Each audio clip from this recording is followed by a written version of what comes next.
Good morning guys, mga ka-reels. Namunga na ang tinanim ko dito na papaya. Kaya mag-harvest time tayo kasi magtitinola po kami.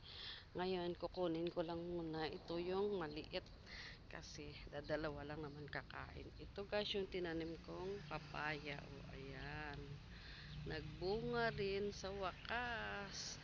Kaya totoo ang kasabihan, kapag may itinanim, may aanihin.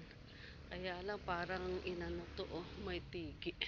Alam ba may tigi ato? Kunin ko yung isa. Ayan. Ayan, malaki. Ayan, marami pa siyang kasunod, oh. Ito na guys. Magtitinula kami. Thank you for watching. Like, follow and share. Ito na yung nakuha kong papaya doon sa tanim ko mga guys.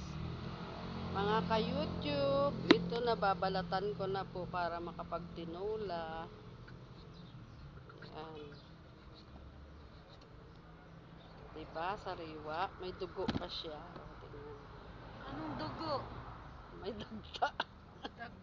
Hipos ba? Lagyan ko ano.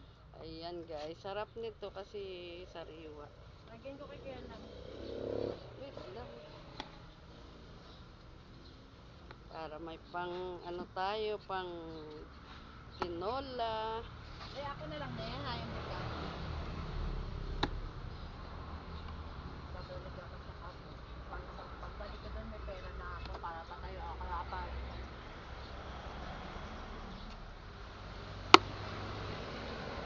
Isahin ko muna utang. Manilaw-dilaw na siya guys. Ay naku.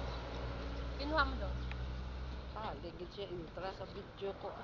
May lagyan mo kasi yan.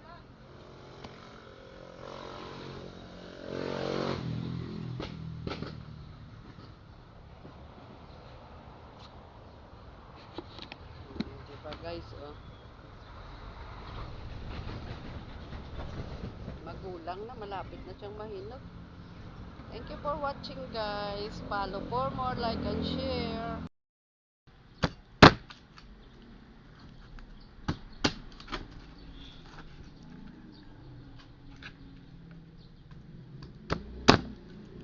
Dahil may papaya po tayo, magtinola tayo.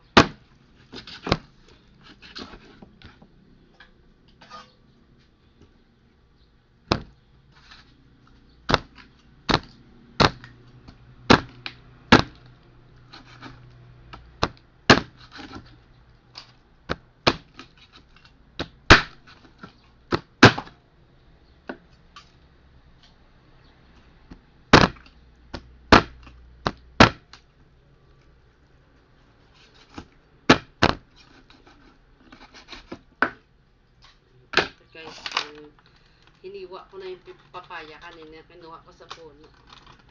Okay, mamaya na lang guys. See you mamaya.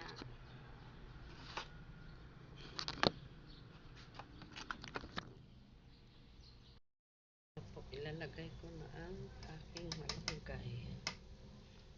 Malunggay. Tinola, may papaya at malunggay. Diba guys? Kaya mo lang siyang matuto muna.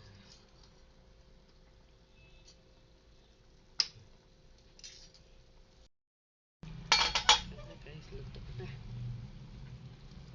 Ito na ang ating tinolang may papaya at malunggay. Tingnan na natin guys.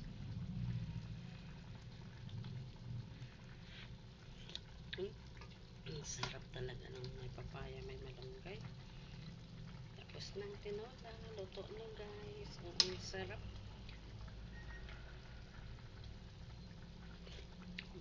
Hindi makuha sa isang tikim.